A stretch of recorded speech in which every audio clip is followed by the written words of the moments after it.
Hi மக்களே, welcome back to Eshu world. Please subscribe பண்ணிக்கோங்க சேனலை. இன்றைக்கி பூரி மசாலா தாங்க பண்ண போகிறோம். உருளைக்கிழங்கு 2 எடுத்து இப்படி வேக வச்சுக்கோங்க. கடாயில் 3 ஸ்பூன் ஆயில் விட்டுக்கோங்க. ஆயில் காஞ்சி வந்ததும் 4 கிராம்பு சேர்த்துடலாம். இது கூட கிராம்பு பொரிஞ்சு வந்ததும் 1/4 ஸ்பூன் சோம்பு சேர்த்துக்கோங்க.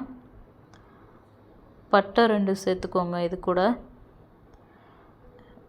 கல்பாசி சேர்த்துக்கோங்க கொஞ்சமாக. இது கூடவே பிரியாணி இலையும் 1 சேர்த்துக்கோங்க. இந்த ஸ்பைசஸ்லாம் நல்லா பொரிஞ்சதுக்கப்புறமா கருவேப்பிலை சேர்த்துக்கோங்க. இது கூட நம்ம நறுக்குன பெரிய வெங்காயம் இப்படி சேர்த்துக்கலாம். சேர்த்துக்கிட்டு நல்லா வதக்கி விட்டுருங்க. நல்லா வதங்கி வந்ததும் நம்ம இஞ்சி பூண்டு பேஸ்ட்டு சேர்த்துடலாம். இது கூட இதை நல்லா மிக்ஸ் பண்ணி விட்டுக்கோங்க. இது கூடவே நம்ம பெரிய ஒரு தக்காளி சேர்த்துக்கலாம். பார்த்திங்கன்னா அது கூட நான் ஒரு மிளகாவும் சேர்த்துருக்கேங்க காரத்துக்கு. இந்த மாதிரி நல்லா வதக்கி விட்டுக்கோங்க.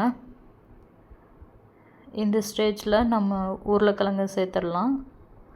உருளைக்கிழங்கோடு நான் உப்பு சேர்த்துருக்கேன். பார்த்திங்கன்னா மஞ்சத்தூள் 1/4 ஸ்பூன் சேர்த்துக்கோங்க. வீட்டு சாம்பார் தூள் நான் 2 ஸ்பூன் சேர்த்துருக்கேன். உங்களுக்கு எவ்வளோ தேவையோ நீங்கள் சேர்த்துக்கலாம். இது கூட மிளகாத்தூள் 1 ஸ்பூன் சேர்த்துக்கோங்க. நல்லா மிக்ஸ் பண்ணி விட்டுக்கோங்க. பச்சை வாசனை போகிற அளவுக்கு மிக்ஸ் பண்ணி விட்டதுக்கப்புறமா நம்ம கடலை மாவு அந்த மாதிரி தண்ணியில் மிக்ஸ் பண்ணி இப்படி எடுத்துக்கோங்க. இப்போது நம்மளோட மசால் கொஞ்சம் ரெடி ஆகிடுச்சு. இது சிம்மில் வச்சு லைட்டாக அந்த பச்சை வாசனை போகிற வரைக்கும் இப்படி மிக்ஸ் பண்ணி விட்டுட்டே இருங்க. இந்த தண்ணி சுண்டி வந்ததுக்கப்புறமா நம்மளோட மசாலா வந்து பார்த்திங்கன்னா ரெடி ஆகிடும்.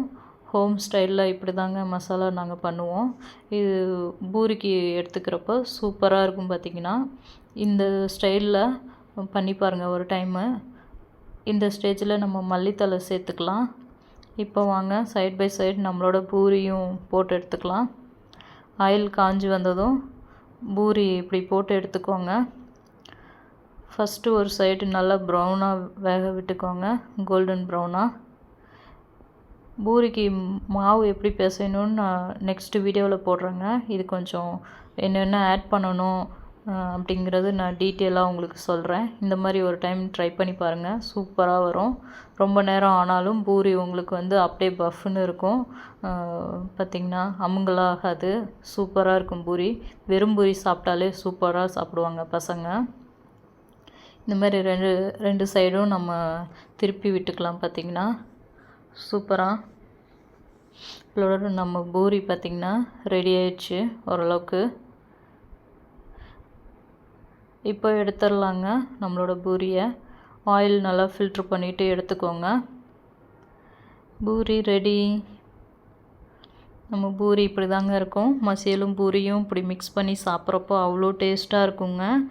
நீங்களும் ஒரு டைம் ட்ரை பண்ணி பாருங்கள். ட்ரை பண்ணி பார்த்துட்டு கமெண்ட் பண்ணுங்கள்.